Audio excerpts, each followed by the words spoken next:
Putin, como já era de se esperar, não comparece à reunião presencial com Zelensky e manda uma comitiva com secretários, subsecretários, ninguém de grande importância.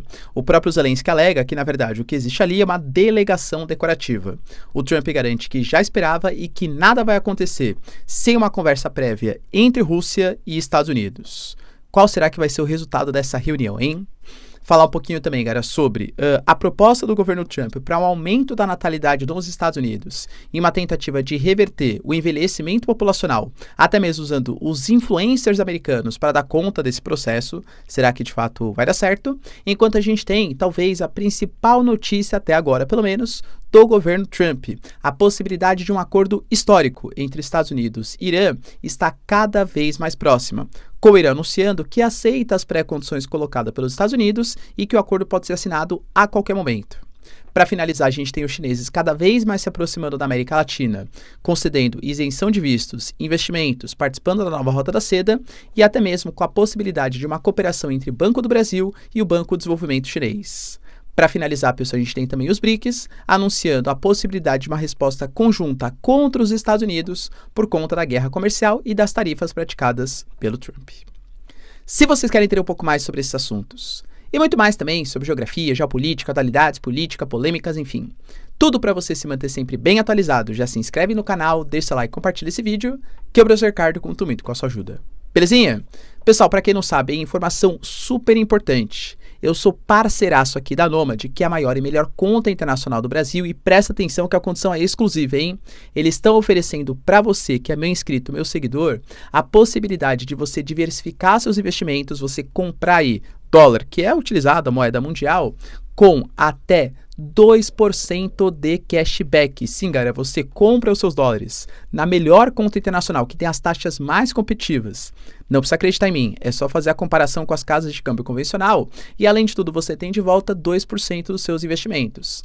Claro, isso é limitado a 40 dólares e dentro de um tempo específico. Mas a Nomad hoje é com certeza a mais democrática, que flexibilizou, que democratizou o acesso a moedas alternativas. Eu, por exemplo, cara, vou fazer viagem no exterior agora no segundo semestre, estou aproveitando esse momento ali de queda do dólar, não é recomendação, claro, né? Mas estou montando ali progressivamente minhas posições, porque a Nomad aceita em mais de 180 países. Pô, vou viajar, não vou ter dor de cabeça, conversão cambial, comprar moedas diferentes, pagar com, sei lá. Galera, coloca a Nomad ali, ó, cartão digital, cartão físico mesmo, você consegue dar conta dos seus pagamentos. Além disso, você pode ter acesso ao Nomad Explore, que é o melhor cartão de crédito para você usar aqui no Brasil, que te dá a possibilidade de você ir pagando e ganhando cashback dolarizado também. Fora que tem acesso a Nomad Lounge e vários outros benefícios que o cartão Visa e o cartão Nomad podem te oferecer. Então corre, galera, que a condição é por tempo exclusivo, tá? Ricardo 40 Fonte, que você vai ter a melhor plataforma, a melhor conta internacional para conseguir ter acesso aos seus dólares. Belezinha? E claro, pessoal, usando o meu cupom, você apoia esse criador de conteúdo para um serviço, para algo que faz... Eu recomendo, tá? Porque eu recomendo assim, porque eu só uso só recomendo serviços e produtos que eu de fato uso. Confio muito na Nomad, hoje já tem mais de 3 milhões de usuários no Brasil e tenho certeza que pode fazer sentido para você também. Belezinha? Então, bora lá pro vídeo, pessoal. Seguinte... Como eu trouxe para vocês na introdução, de fato já era um pouco esperado e acabou acontecendo. O Putin, ele anunciou a comitiva que iria em direção à Ucrânia e o nome dele não estava presente. Mas eu diria que não foi só o nome dele que não estava presente. Não estava o nome, por exemplo, do Peskov, que é o porta-voz dele. Não estava o nome, por exemplo, do seu ministro das Relações Exteriores. Não estava o nome da Maria Zakharova. Ou seja, os principais representantes, os principais líderes russos não compareceram. O chefe da delegação foi o Vladimir Medinsky, que é o assessor pessoal do Putin. E claro, sem nenhum demérito a ele, né? Claro, mas não é uma figura importante da geopolítica russa. Então, claramente, foi uma comitiva que ela não foi feita com os membros de topo. Mesmo que não seja, né?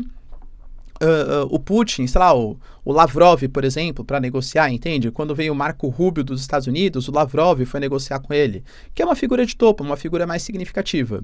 Agora, a comitiva que o Putin mandou, claramente é uma comitiva que não vai ter, assim, zero poder de decisão. Mesmo assim, o próprio assessor pessoal do Putin falou que ele está pronto para um trabalho sério, para um trabalho profissional, mas... A gente sabe que muito possivelmente não vai ser assim. O Zelensky mesmo, que participou de uma reunião com o Erdogan, Recep Erdogan, que é o presidente da Turquia, não confirmou que vai participar da reunião com a Rússia. Caso venha acontecer antes de eu postar o vídeo para vocês, juro que eu dou uma atualizada aqui, faço um cortezinho, né? E dou uma atualizada para vocês no que de fato rolou nessa reunião e quais foram as principais consequências. Mas entendam, não vejo com bons olhos. O Zelensky, por exemplo, falou, né? E quando os jornalistas perguntaram, poxa, Zelensky, dá uma palavra pro Putin que não compareceu. Ele falou assim, eu tô aqui, eu não mandei uma comissão ou uma comitiva decorativa, como foi, por exemplo, o caso do Putin. Professor, e por que o Putin, será que ele fez isso, né? Na minha concepção, porque de fato acho que ele não está pronto ainda para negociar o processo de paz, acho que ele acha que existem ainda algumas condições que devem ser discutidas, muito possivelmente com o intermédio dos Estados Unidos, com Trump, com Steve Witkoff, que são pessoas ali, né, que estão um pouco mais, não diria pró-Rússia, mas buscando compreender o lado russo antes de ter negociações diretas. O Zelensky fala que isso é uma prova mais que assim clara que o Putin não deseja a paz. Porque lembrando do cronograma, né? O Putin falou, aliás, a Europa, olha, a gente quer um cessar-fogo de 30 dias. Aí o Putin fala, não, 30 dias não aceito, mas aceito negociações diretas. Sendo justo também, ele falou entre uma comitiva russa e uma comitiva ucraniana.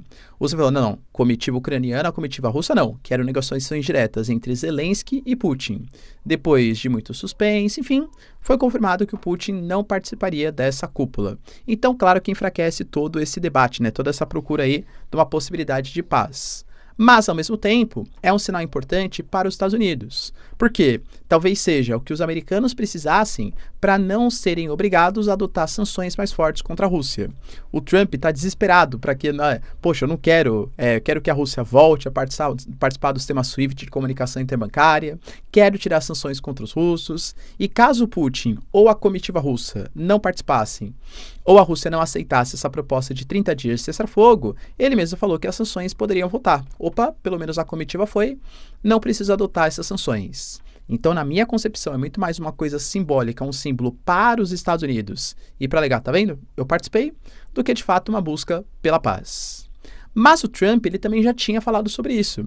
Ele garantiu que nada vai acontecer antes de eu me reunir com o Putin. Ele também falou, né, que ele não vai para a Turquia justamente por conta da ausência do Putin na reunião, mas que tanto o Kremlin como os Estados Unidos estão fazendo negociações para que tenha uma reunião entre Trump e Putin. E aí, pós essa reunião entre Trump e Putin, possivelmente vai ter a deliberação de algum fato, e aí alguma negociação mais direta entre Ucrânia e Rússia possa vir a acontecer. Ou seja, é um símbolo importante, deve trazer algumas nomeações, algumas declarações, mas com certeza não é o início de um processo de paz. Até porque, como eu falei, a comitiva russa não tem poder de decisão nenhum. Não existem membros de topo que estão negociando hoje com a Ucrânia. E aí, pessoal, você acha que o Putin, entre aspas, arregou? Ou faz parte da diplomacia russa, hein? Deixa aí nos comentários. Enquanto isso, galera, tivemos também uma notícia super importante de um plano, uma estratégia do governo americano, que na verdade não é só dos Estados Unidos, mas eu diria que de grande parte dos países desenvolvidos do planeta.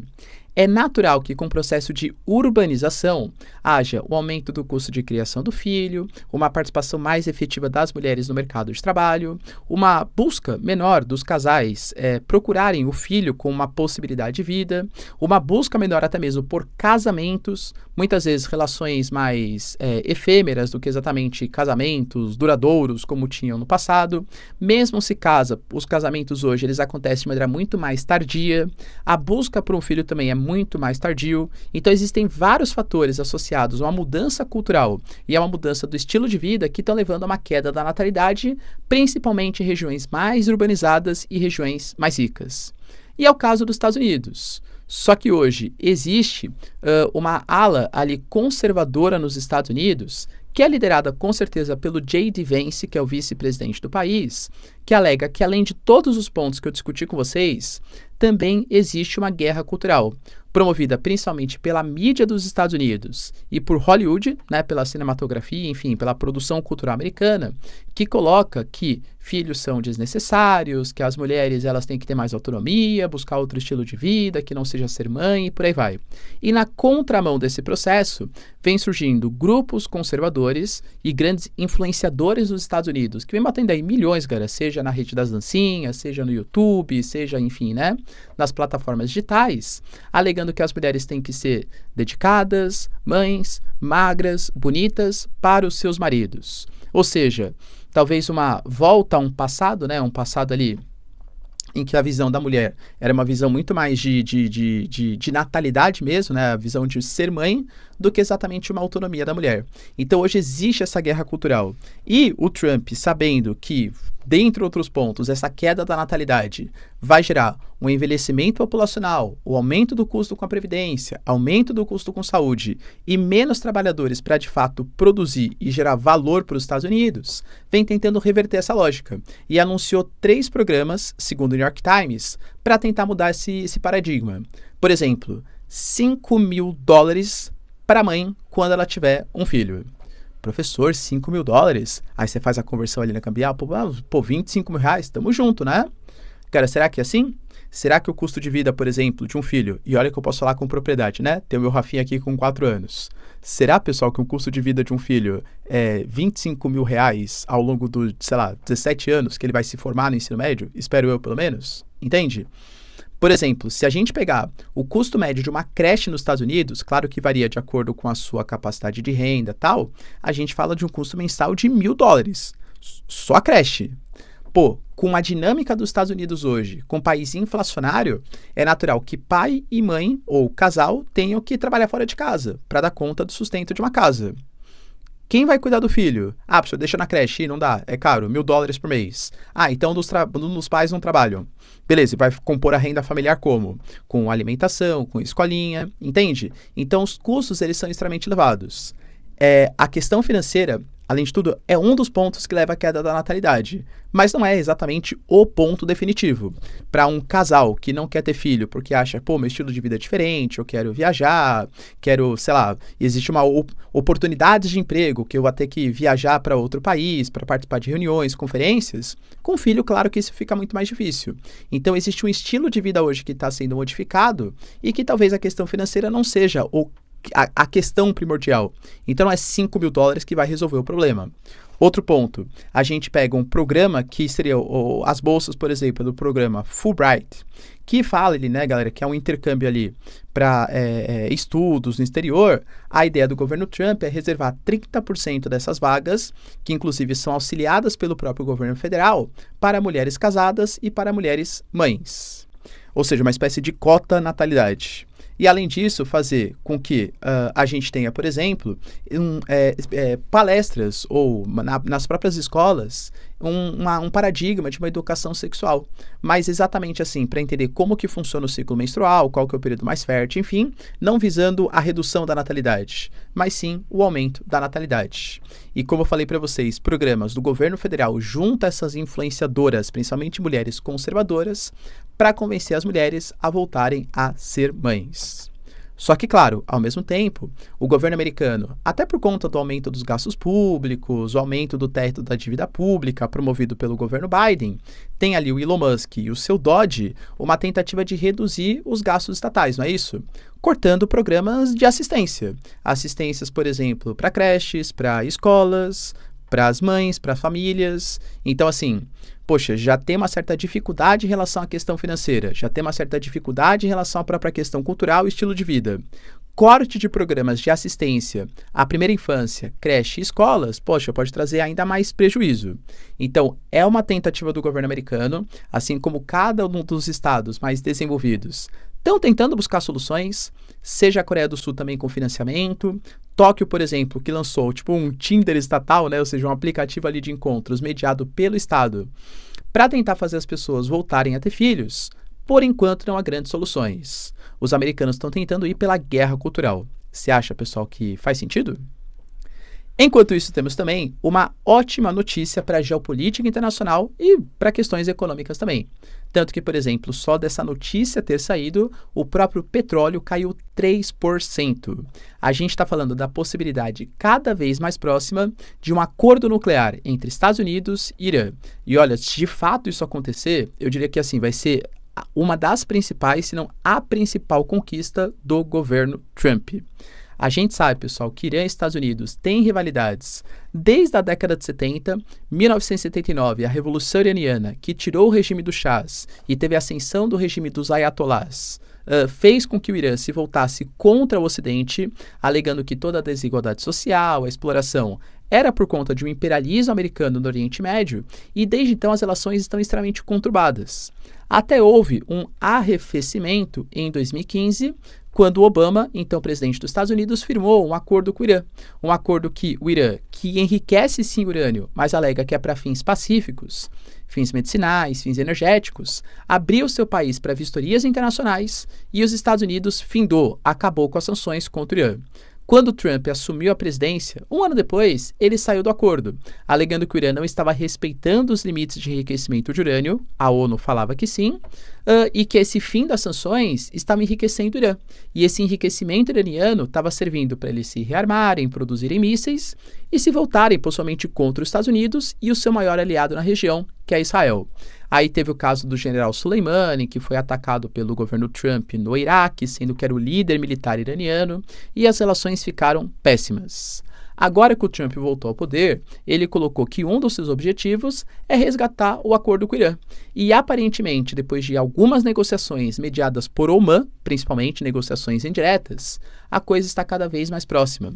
Um grande conselheiro do Ayatollah Khamenei, que hoje é o chefe, né, do regime iraniano, é o líder supremo do Irã, alegou que hoje o Irã pode sim abrir mão de todo o seu urânio altamente enriquecido em troca do fim das sanções.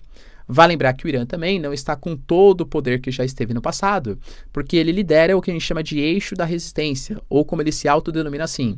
E Hezbollah, Hamas, Jihad Islâmica, os Houthis, o Bashar al-Assad, que foi deposto, eram todos aliados do Irã e que estão com problemas, no mínimo, né? Que sofreram grandes ataques, desmobilizações, cercos econômicos. Então o Irã está cada vez mais isolado, pelo menos com os grupos. Tá certo que China e Rússia são aliados que vêm se destacando mais, até com exercícios militares, mas o Irã se vê um pouco isolado.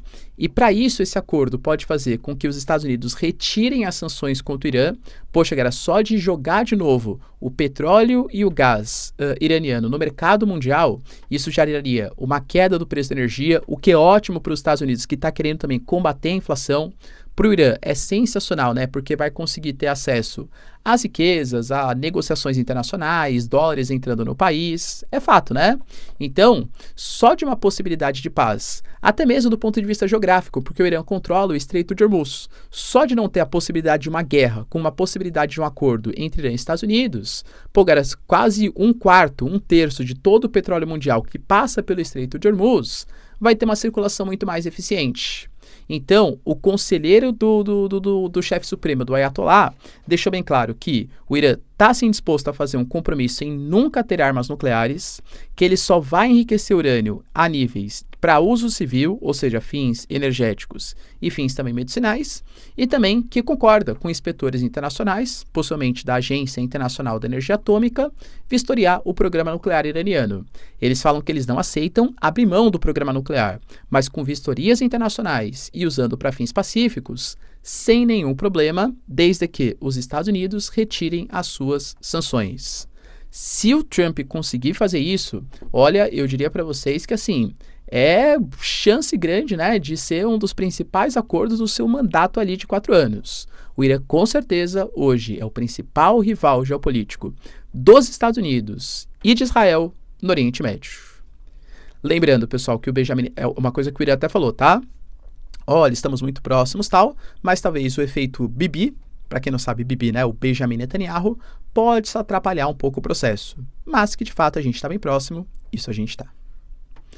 Enquanto isso, galera, tivemos também a China anunciando, além da possibilidade de investir no NIB, na Nova Indústria Brasil, participando do processo de reindustrialização do território brasileiro, de investimentos no PAC, até com o governo brasileiro pleiteando, né, a ferrovia bioceânica para sair aqui do litoral brasileiro e conectar no porto do Peru, tendo acesso ao mercado asiático, não só, mas várias outras obras de infraestrutura, com indústria se colocando no Brasil, galera, mais de 36 acordos foram firmados e mais de 27 bilhões de dólares em investimentos no Brasil, claro, reforçam o medo de uma possível superdependência frente aos chineses, mas com geração de emprego, vinda de tecnologia, intercâmbios. Poxa, a gente teve, por exemplo, o anúncio que o Banco do Brasil conseguiu fazer um acordo de $1 bilhão com o Banco de Desenvolvimento da China, como se fosse o BNDES, da China, né? Que vai fazer políticas ali de empréstimos, financiamento agrícola. O Banco do Brasil tem essa parte agrícola muito forte, de fato. Então, é um intercâmbio interessante. A China anunciou, por exemplo, isenção de vistos para o Brasil, mas também para os chilenos, uruguaios, peruanos, argentinos, numa busca de reforçar a ligação entre China e América Latina.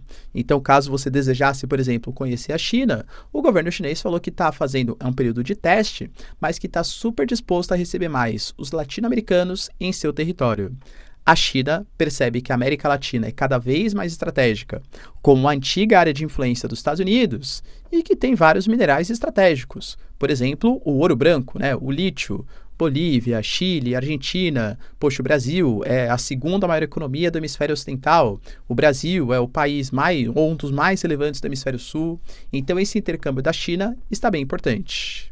E a China também conseguiu mobilizar, junto aos países dos BRICS, uma declaração em que eles se comprometem, todos, pelo menos segundo a nota divulgada pela China, se comprometem a fazer uma resposta conjunta ao governo Trump, colocando que os BRICS sempre pregaram o multilateralismo, o respeito às instituições internacionais e que hoje o governo Trump vem promovendo um boicote ao comércio internacional, não respeita as legislações da OMC, Organização Mundial do Comércio, e por isso uma resposta conjunta dos BRICS vai ser dada contra o governo Trump, que é o momento de integração dos BRICS, Egito, Etiópia, Emirados Árabes, enfim, integração dos BRICS em resposta a esse unilateralismo americano.